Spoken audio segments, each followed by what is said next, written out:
In the middle of the Second World War, when nations were racing to build stronger, heavier, more armored aircraft, Britain did something that sounded almost irresponsible. They built one out of wood.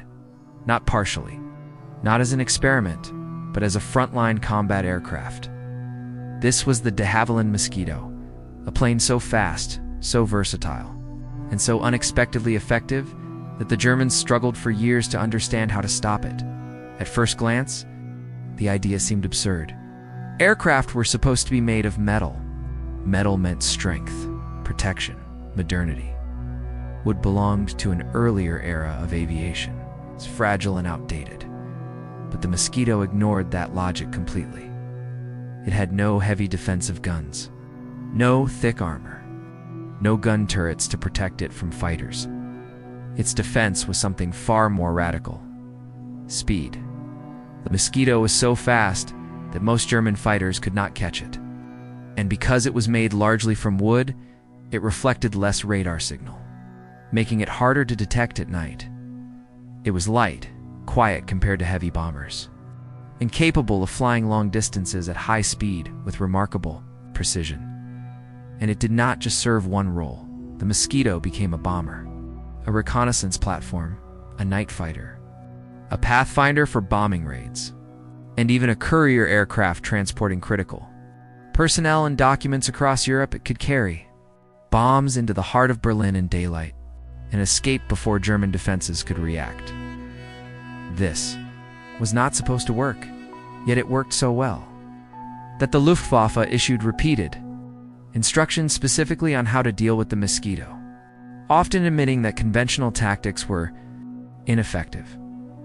The Germans called it Das Holzflugzeug, the wooden aircraft. Some called it the wooden wonder. It was a plane that broke the rules of wartime engineering, and in doing so, forced the enemy to rethink how air defense worked. The Mosquito did not rely on brute strength. It relied on the idea that if you cannot be caught, you do not need to be protected. And that idea changed the air war over Europe in ways few expected. Asterisk at first. The decision to build the Mosquito from wood sounded like desperation. Britain in 1940 was under immense pressure. Metal was scarce. Aluminum was prioritized for fighters and heavy bombers. Factories were strained. Production lines were overloaded. But the choice of wood was not a compromise. It was a strategy. The designers at de Havilland understood something others did not. Wood, when engineered correctly, was not weak. It was light, flexible, and incredibly strong for its weight. More importantly, it allowed aircraft to be built in places that did not normally build aircraft at all. Furniture factories, piano makers, cabinet workshops, skilled carpenters across Britain were suddenly part of aircraft production. Instead of competing with Spitfires and Lancasters for metal, the Mosquito had its own supply chain. Two halves of the fuselage were molded from layers of plywood and balsa wood, glued together like a giant piece of precision furniture. The result was smooth, strong, and surprisingly durable. This construction method had unexpected advantages. The wooden skin absorbed vibration better than metal. The aircraft was quieter in the air. The smooth surface created less drag, helping it reach higher speeds. And then there was radar. Early German radar systems were designed to detect metal aircraft. Wood reflected far less signal. At night, when radar guided defenses and night fighters, the Mosquito often slipped through detection ranges more easily than heavier bombers. What had started as an unconventional material choice became a tactical advantage. The Mosquito was not only faster because it was lighter. It was harder to find because it was wooden. This combination made it uniquely suited for missions that required speed, surprise, and precision in a war dominated by steel, rivets, and armor plating. Britain had accidentally built one of its most advanced aircraft out of materials more often found in a workshop than a factory, and that decision would give the Mosquito abilities no one had predicted. Asterisk. The Mosquito did not begin as a celebrated project. When Geoffrey de Havilland first proposed the concept, Many officials in the British Air Ministry dismissed it outright. A fast, unarmed bomber made of wood sounded reckless in a war where bombers were being shot down in large numbers over Europe. The prevailing belief was simple: bombers needed guns, armor, and defensive crews to survive. De Havilland argued the opposite. He believed that speed could replace protection. If an aircraft could fly faster than enemy fighters, it would not need heavy defensive weapons. Removing turrets and gunners would make the aircraft lighter. Making it lighter would make it faster. And being faster would make it safer. It was a circular argument that depended entirely on an assumption that the aircraft could actually achieve those speeds. Many doubted. Britain was already producing proven designs. Resources were precious. Experimenting with an unconventional wooden aircraft seemed like a distraction from the urgent needs of the war, but de Havilland persisted. He and his team began building prototypes almost quietly, pushing the project forward with minimal official enthusiasm. When the first Mosquito prototype flew in 1940, it immediately proved something extraordinary. It was faster than nearly every operational fighter in the Royal Air Force. This changed everything. Suddenly, the idea of a fast, unarmed bomber did not sound absurd. It sounded revolutionary. The Air Ministry, which had been skeptical, began to see the potential. Orders followed quickly. What had started as a risky proposal became a priority project. The Mosquito had proven that the old assumptions about bomber design were not absolute. Protection did not have to come from guns and armor. It could come from outrunning the threat entirely. This was not just a new aircraft. It was a new way of thinking about survival in the air. When the Mosquito entered service, pilots quickly realized they were flying something unusual. It did not feel like a bomber, it felt like a giant, incredibly powerful fighter with 2 Rolls-Royce Merlin engines. The same type used in Spitfires and Hurricanes, the Mosquito had far more power than its light weight. Wooden frames seemed to justify. Without heavy turrets, armor plating, and extra crew, all that power translated directly into speed, and speed in air combat changes everything. The Mosquito could cruise at speeds that many German fighters struggled to match at full throttle. In some configurations, it could exceed 400 miles per hour, astonishing for an aircraft. Carrying bombs deep into enemy territory, German pilots would sometimes spot a Mosquito and attempt pursuit, only to watch it slowly pull away, untouched by gunfire. It did not maneuver like a heavy bomber trying to defend itself. It simply left. This forced the Luftwaffe into an uncomfortable position. Their entire defensive strategy was built around intercepting slower bombers with faster fighters. Radar would detect incoming raids, fighters would climb to intercept, and anti-aircraft guns would fill the sky. The Mosquito disrupted this system by the time German defenses reacted. It was often already gone. In daylight missions, Mosquito crews would fly straight over heavily defended cities at high speed, drop their payload with precision, and escape before organized interception could form. At night, when radar and night fighters were the primary defense, its speed and low radar signature made it even harder to catch. It was not invincible, but it did not behave like a target the Luftwaffe understood, instead of presenting a slow, predictable threat. The Mosquito behaved like a ghost, appearing suddenly, striking, and disappearing before a response could be coordinated. The Germans were forced to rethink how to defend their own airspace, because this wooden aircraft refused to follow the rules their defenses were designed for. Most bombers of the Second World War looked like flying fortresses.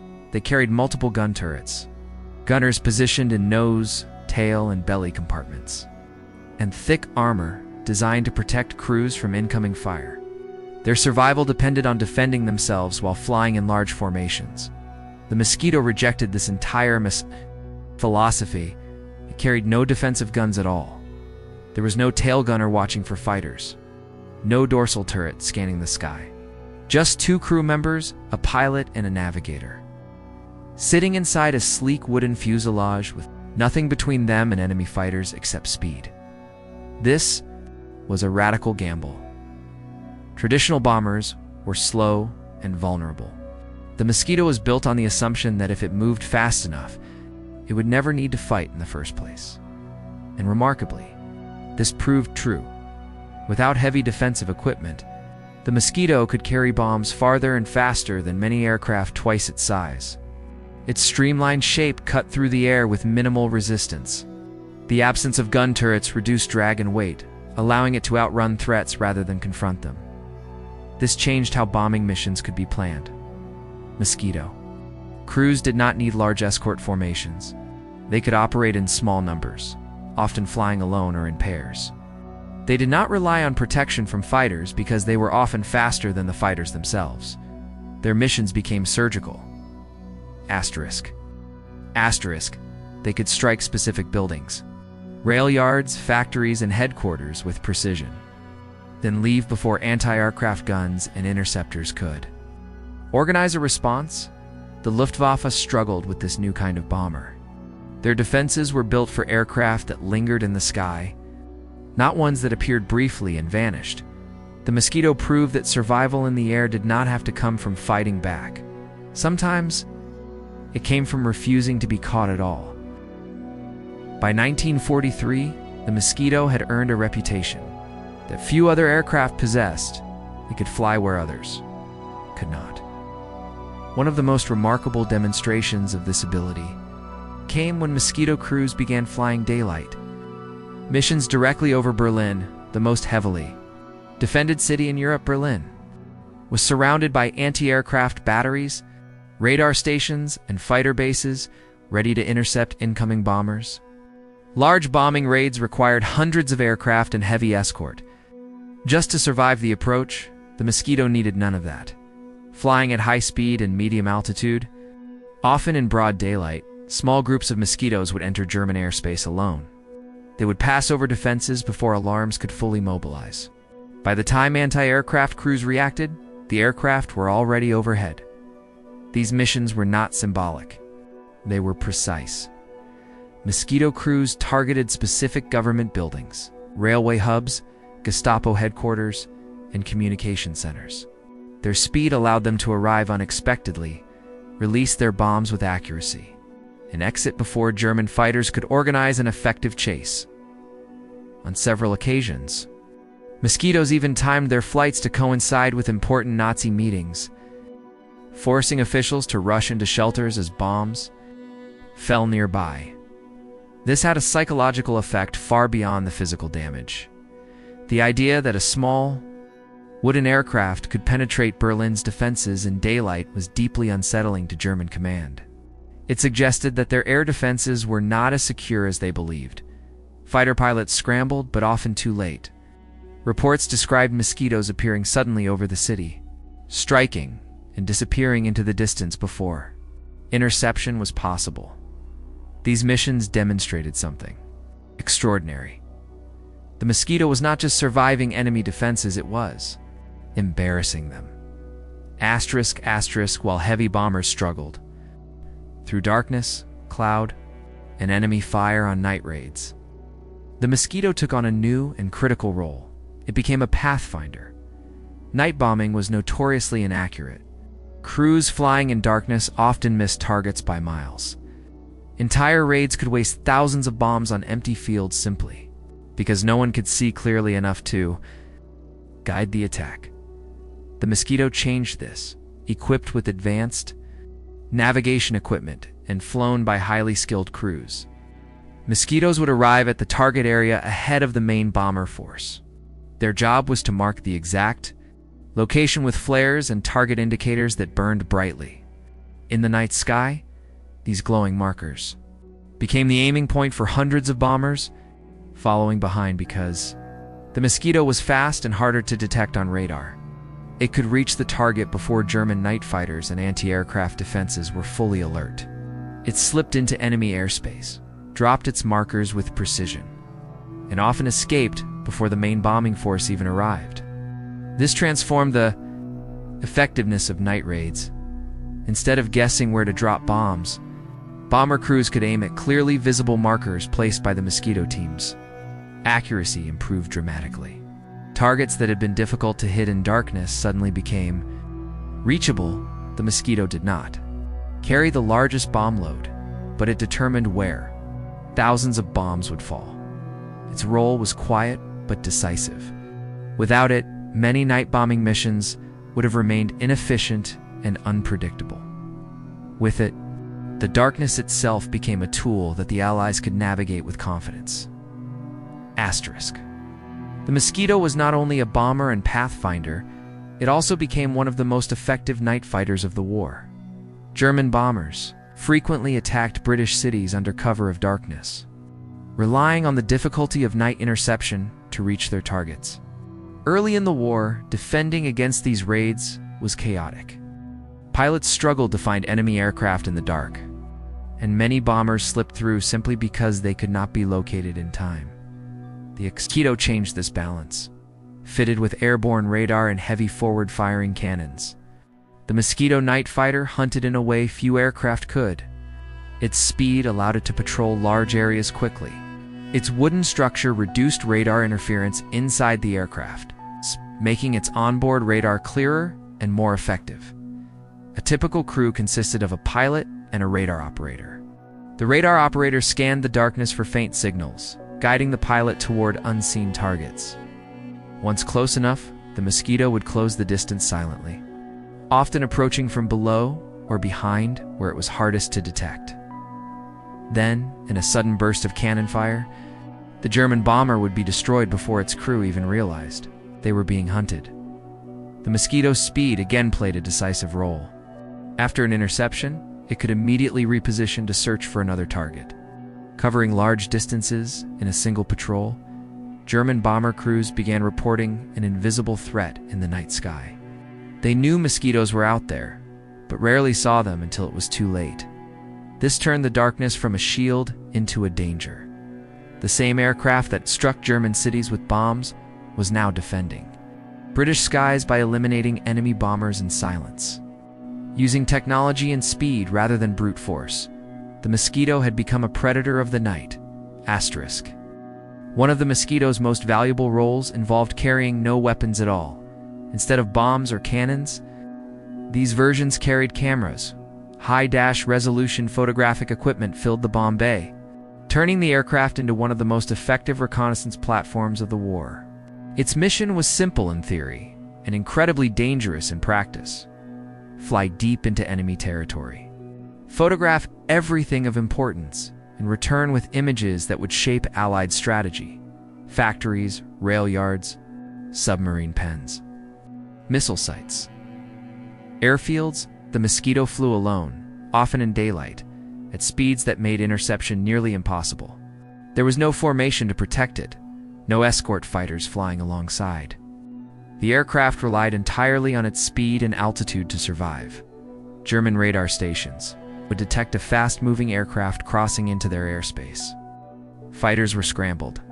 Anti-aircraft crews prepared, but by the time defenses reacted, Mosquito was already overhead, cameras clicking as it passed. By the time fighters reached the area, it was disappearing into the distance. The images it brought back were invaluable. Allied commanders depended on these photographs to plan bombing raids, troop movements, and strategic operations. Without accurate reconnaissance, many missions would have been planned. Blindly, the Mosquito turned reconnaissance into a high-speed operation where survival depended on outrunning the response rather than avoiding detection. German pilots sometimes reported chasing a Mosquito for miles without gaining ground, watching helplessly as it slipped away. The aircraft did not need to hide, it simply moved too fast to be stopped. And the intelligence it carried home influenced decisions across the entire European theater. Asterisk. Most bombing in World War II relied on scale, hundreds of aircraft dropping thousands of bombs in the hope that enough would hit the intended target. Entire city blocks were flattened because accuracy from high altitude was limited and defenses were too intense for slow, careful approaches. The Mosquito introduced a different idea: precision because it was fast. Agile and operated in small numbers, the Mosquito could attack specific buildings with remarkable accuracy. Crews flew at lower altitudes and higher speeds, navigating directly to their targets using visual landmarks and precise timing. This allowed them to strike locations that would have been too risky or too small for large bomber formations. Gestapo headquarters, intelligence offices, railway control centers, even prison walls. One of the most famous examples was Operation Jericho in 1944. When Mosquitoes attacked the walls of Amiens prison in France, the goal was not to destroy a city block, but to breach the prison and allow French resistance prisoners to escape.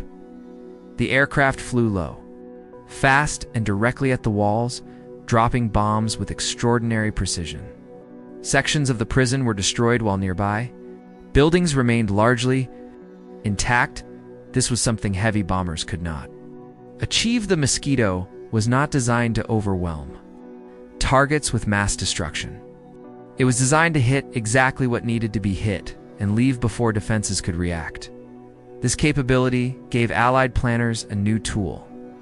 Instead of asking, "How do we bomb this area?" they could ask, "How do we hit this exact building?" And for many critical targets across occupied Europe, the answer was the same: send the Mosquitoes. Asterisk, as strange as it sounded, one of the Mosquito's most important jobs involved carrying no weapons and no cameras. It carried people, because it was so fast and could fly long distances without escort. The Mosquito became a high-speed courier aircraft. Critical personnel, documents, and intelligence were transported across Europe in a way no other aircraft could safely manage. Generals, intelligence officers, and diplomatic envoys were flown in Mosquitoes between Britain and the continent, often over hostile territory, relying entirely on speed for survival. By the later years of the war, Germany's air defense relied heavily on radar. Radar stations along the coast and deep inland scanned the skies continuously, feeding information to command centers that directed fighters toward incoming threats. This system worked well against large bomber formations made of metal, flying in predictable patterns. The Mosquito did not fit into this system. Its wooden structure reflected far less radar energy than metal aircraft. This did not make it invisible, but it reduced its radar signature enough to complicate detection, especially at night or in poor weather. Radar operators would sometimes see faint, inconsistent signals that did not match the strong echoes of heavy bombers. These weaker returns were harder to track and easier to lose among background interference. By the time a Mosquito's position was confirmed and fighters were directed toward it, the aircraft had often already moved far beyond the interception point. This forced German defenders into a constant chase. They could detect that something was there, but they struggled to predict where it would be next. The Mosquito's speed amplified this problem. Even a small delay in response meant the target had already escaped. At night, when radar was the primary method of tracking aircraft, this weakness became even more apparent. Mosquito crews learned to take advantage of it, flying routes that kept them in and out of radar coverage zones before defenders could coordinate a response. The aircraft was not invisible. It was simply hard enough to track that the existing system could not react quickly enough to stop it. This was a subtle but powerful advantage. The Mosquito did not defeat radar by avoiding it. It defeated radar by outrunning the decisions made because of it. As the war progressed, the Mosquito proved that it could do something even more unusual. It could behave like a fighter and a bomber at the same time. Equipped with forward-firing cannons and machine guns, some Mosquito variants were designed to attack targets directly at low altitude before releasing bombs. This allowed crews to strafe trains, vehicles, airfields, and supply convoys with precision, then drop bombs on hardened targets in the same pass. This was not the typical role of a bomber. Most bombers stayed high, avoided direct confrontation, and relied on altitude for safety. The Mosquito did the opposite. It came in low, fast, and aggressive, using speed and firepower to overwhelm targets before defenders could react. Railway networks across occupied Europe became frequent targets. Mosquito crews would race along tracks, destroying locomotives and transport columns, disrupting German logistics in ways that heavy bombers could not achieve with the same precision. Airfields were another common objective. Mosquitoes attacked parked aircraft, fuel depots, and infrastructure in quick, violent strikes that lasted only seconds before the aircraft disappeared again. This role made the Mosquito deeply unpredictable. German forces could not be sure whether a fast-moving Mosquito overhead was there to bomb a building, photograph a site, hunt a bomber, or attack a train. Each possibility required a different response, and by the time they decided which one it was, the Mosquito had already completed its mission. The aircraft had blurred the line between categories. It was no longer simply a bomber, a fighter, or a reconnaissance plane. It was all of them, depending on what the moment required. By the final years of the war, the Mosquito had created something that went beyond physical damage. It created uncertainty. German radar operators, fighter pilots, and anti-aircraft crews all knew the Mosquito name. Reports came in regularly describing fast aircraft that appeared suddenly, struck with precision, and vanished before a response could be organized. The problem was not only that the Mosquito was difficult to stop, it was that it could appear anywhere. Berlin in daylight, rail yards at dusk, airfields at dawn, industrial sites at night. There was no pattern that defenders could rely on, no predictable formation to prepare for. This unpredictability forced German defenses into a constant state of alert. Fighters were scrambled for targets they often never reached. Anti-aircraft guns fired at aircraft already out of range. Radar stations tracked signals that disappeared before interception. The Mosquito consumed attention. Time and resources were spent reacting to an aircraft that rarely presented an opportunity to engage. It forced the Luftwaffe to divert effort toward chasing something they could not reliably catch. Pilots reported the frustration of seeing a Mosquito ahead of them, knowing they were flying at full speed and still losing ground. Radar operators described faint signals that refused to stay long enough for coordinated action. Over time, the Mosquito developed a reputation that affected morale.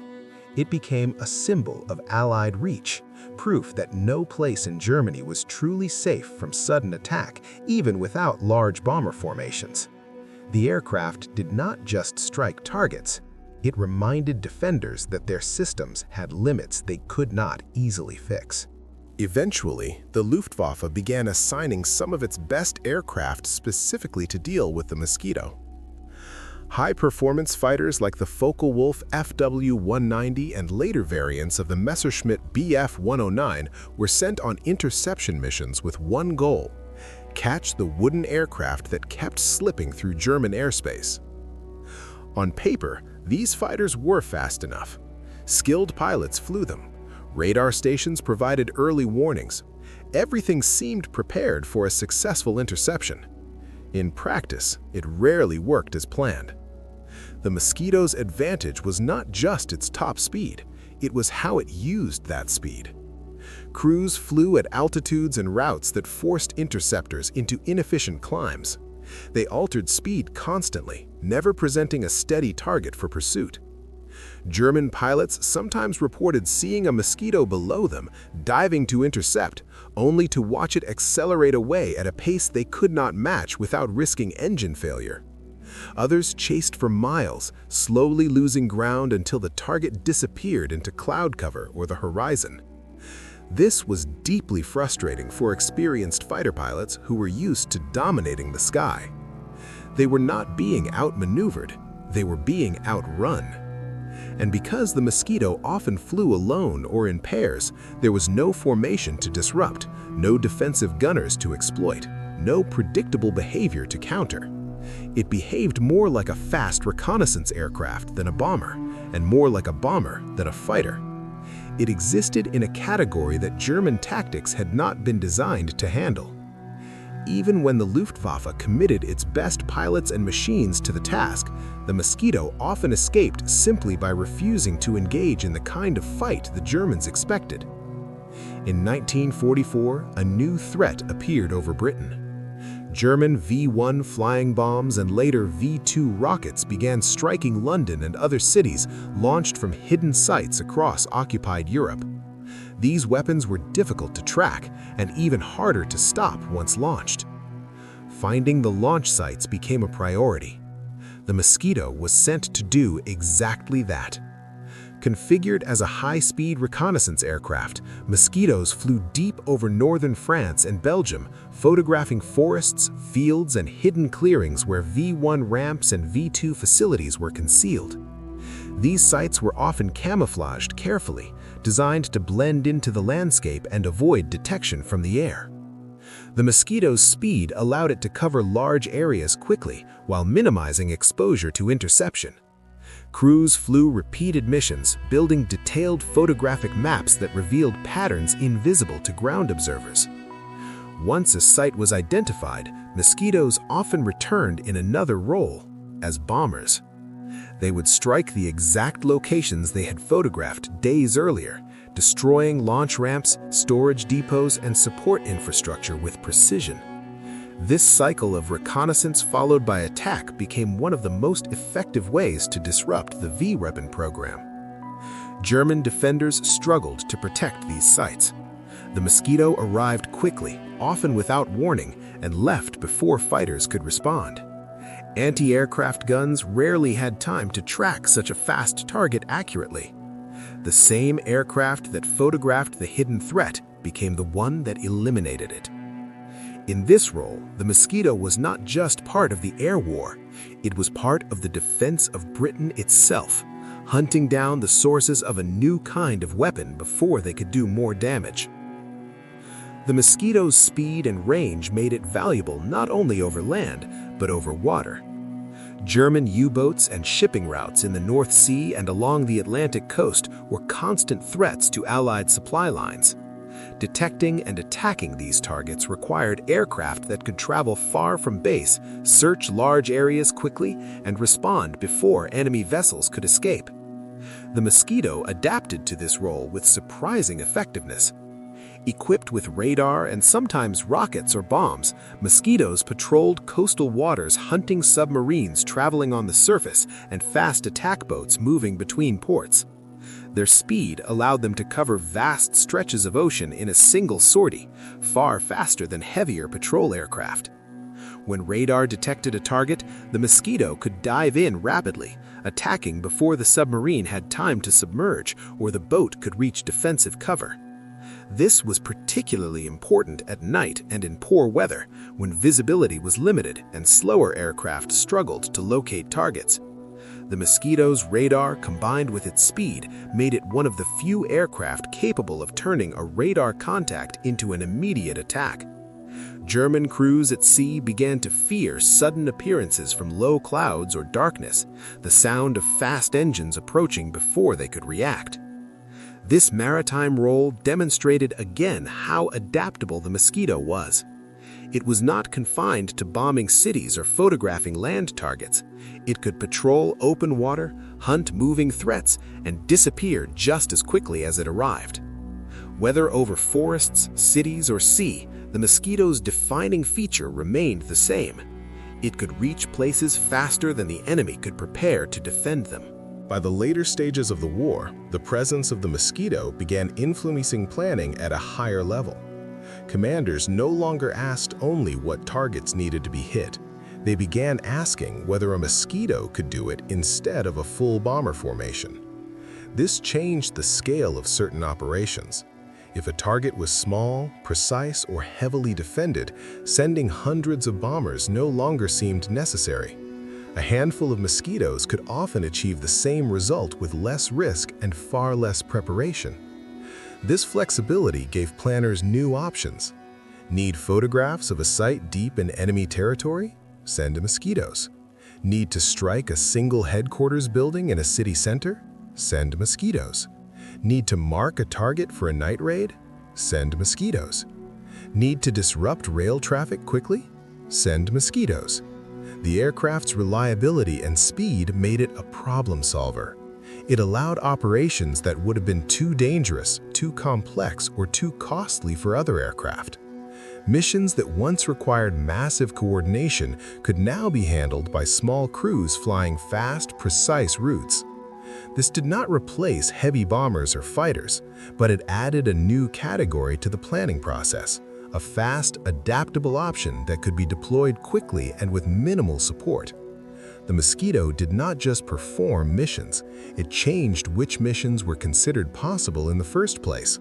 A pilot, a navigator, no gunners, no extra crew, no defensive positions. This made the experience very different from flying in large bombers filled with noise, movement, and constant communication. The Mosquito's cockpit was quiet by comparison, enclosed in a smooth wooden shell that absorbed vibration and sound. The two crew members worked in close coordination. The navigator handled maps, timing, radio communication, and often radar equipment.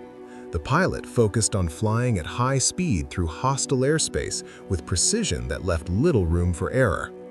There was no one else to rely on. If something went wrong, there was no backup gunner to defend them, no second pilot, just the two of them and the assumption that speed would keep them alive. This created a unique bond between crew members. They depended completely on each other. Missions required absolute trust because they often flew alone, without escort, deep into enemy territory. At high speeds and low altitudes, even small navigation errors could be fatal. The navigator's calculations determined whether they arrived exactly on target or flew into unexpected defenses. Many crews later described the Mosquito as feeling more like a high-performance sports car than a bomber. It responded quickly, demanded attention, and rewarded precision. But it also demanded calm. Flying at over 400 miles per hour through flak-filled skies, knowing you had no guns and no protection except speed, required a particular mindset. The Mosquito was a machine built on confidence, and the man inside it had to share that confidence completely. Given the kinds of missions the Mosquito flew, alone, deep into enemy territory, often in daylight or at low altitude, many expected its losses to be severe. They were not. In fact, compared to heavy bombers flying in large formations, the Mosquito's loss rate was remarkably low. This surprised both Allied planners and German defenders. The logic had seemed risky at first. An unarmed bomber relying only on speed should have been vulnerable. But in practice, the opposite happened. Because the Mosquito did not linger, did not form predictable patterns, and did not need escort, it presented very little opportunity for interception. German fighters struggled to catch it. Anti-aircraft crews had only seconds to aim at a fast-moving target. Radar-guided defenses often reacted too slowly. The Mosquito was not immune to being shot down.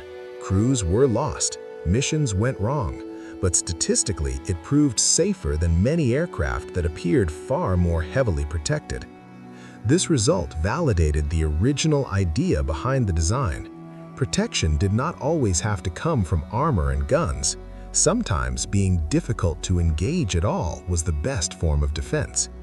For Allied command, this meant that the Mosquito could be trusted with missions that would have been considered too dangerous for other aircraft. It could operate where risk was high, knowing that its speed and profile gave it a better chance of returning home. The numbers told a clear story. The aircraft that looked least protected on paper turned out to be one of the safest in practice. When the war ended, many aircraft were quickly retired. Heavy bombers were dismantled. Fighters were replaced by newer designs. Technology moved forward rapidly, and much of what had been built for wartime became obsolete almost overnight. The Mosquito did not disappear so easily. Its design had proven so effective that it continued serving in multiple air forces long after 1945. Variants were used for reconnaissance, transport, and training. Some countries kept them in service well into the 1950s. This longevity was unusual for a wartime aircraft. Part of the reason was that the Mosquito's strengths were not tied to a single mission. Speed, range, and versatility remained valuable even as the nature of air power changed. Another reason was respect. Pilots who had flown the Mosquito often spoke about it with admiration that bordered on affection. They trusted it. They understood its strengths. Many considered it one of the finest aircraft ever built during the war. Engineers also studied it closely. The idea that an aircraft made largely of wood could outperform metal designs challenged assumptions about materials, weight, and aerodynamics. Even as aviation moved toward jets and new alloys, the lessons from the Mosquito remained relevant. It had proven that unconventional thinking could produce extraordinary results. The wooden aircraft that many had doubted at the beginning of the war ended it as one of the most respected machines in the sky. Long after its missions were over, the Mosquito continued to influence how engineers thought about aircraft design. It had demonstrated something that seemed counterintuitive at the time. Lighter could be better than stronger. Most wartime design focused on adding protection, thicker armor, more guns, more crew. The Mosquito proved that removing weight, reducing drag, and increasing speed could achieve survival in a completely different way. Engineers studied how its smooth wooden skin reduced air resistance. They examined how eliminating gum turrets and external features improved aerodynamics. They saw how concentrating power into a lightweight frame produced performance that heavier aircraft could not match. The lesson was clear. Efficiency could replace brute strength. This thinking carried forward into post-war aviation. As jet aircraft began to dominate, designers focused more on clean lines, reduced weight, and speed as primary defenses. The Mosquito had been an early example of this philosophy working under real combat conditions. Even the use of alternative materials became part of the conversation.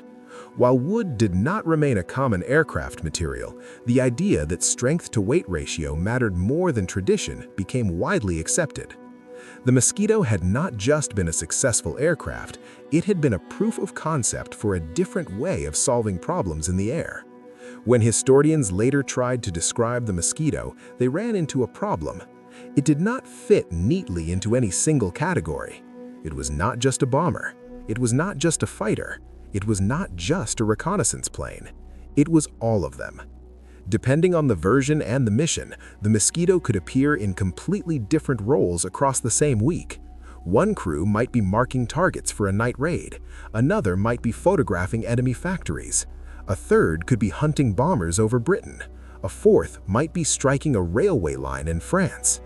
This versatility made it one of the most adaptable aircraft of the war. Most planes were designed for a specific purpose and performed best within that narrow role.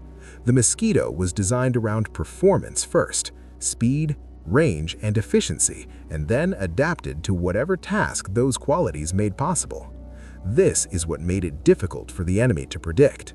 German defenders could never be sure what a Mosquito overhead was about to do.